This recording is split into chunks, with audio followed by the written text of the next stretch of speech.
The phone screen glowed like betrayal in the dark, its light carving shadows across my trembling hands. It was 2:17 a.m., and the notification, a single text from an unknown number, burned into my retinas. Tell her or I will. My heart lurched, a sickening thud against my ribs, as if it knew the weight of secrets I'd buried for months.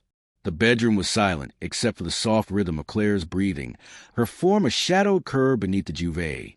I stared at her, my wife of 7 years, and felt the air grow thick with the guilt I'd been choking down since that first reckless night. It started innocently enough, or so I told myself. A late-night meeting with my project manager, Elise, at the firm. Her sharp wit, the way her laugh cut through the sterile hum of the office, had felt like a lifeline in the monotony of deadlines. Claire was home, juggling her night classes and our toddler, Mia, while I lingered in Elise's orbit, pretending it was just work. A shared coffee became drinks, then a stolen kiss in the parking lot, her perfume clinging to my jacket like a confession I couldn't wash out. I'd rationalized it. Claire was distant, exhausted. I was lonely, stressed. It wasn't love with Elise. It was escape. But now this text, this faceless threat, made my excuses feel like ash. I deleted the message, my thumb shaking, and set the phone face down on the nightstand. The wood creaked under its weight, a sound that felt like a gunshot in the quiet. Claire stirred, her hand brushing the empty space where I should have been. Mark. Her voice was groggy, laced with trust one didn't deserve. I mumbled something about needing water and fled to the kitchen, where the fluorescent light buzzed like my spiraling thoughts.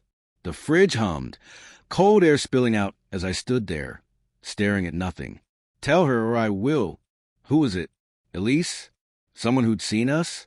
The not knowing clawed at me, each possibility a fresh wound. Morning came, gray and heavy, the sky outside our apartment smudged with clouds.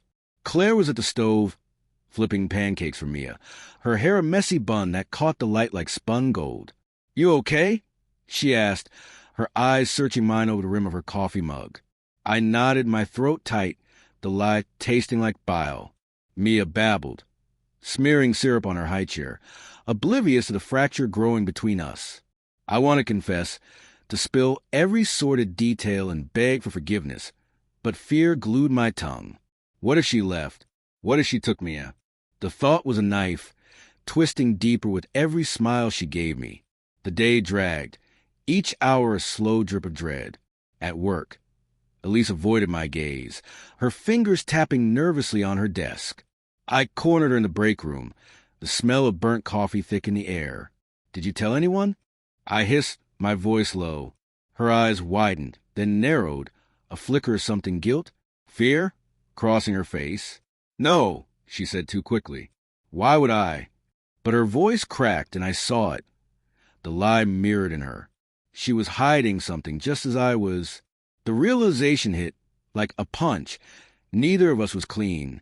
That night, Claire's voice was ice when she spoke. You're sleeping on the couch until you apologize. She stood in the living room, arms crossed, her eyes red-rimmed but fierce. My heart stopped. For what? I asked, playing dumb, praying she meant something else. Anything else? She held up my phone. The screen unlocked, a photo loaded, me and Elise too close, in a bar's dim glow, time-stamped weeks ago. A co-worker sent this, she said, her voice breaking. They thought I should know. Not Elise. Someone else.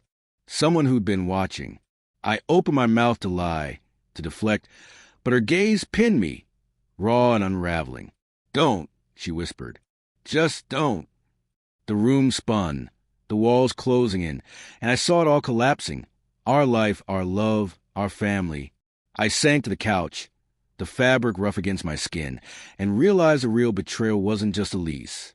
It was me, lie to myself, thinking I could outrun the truth.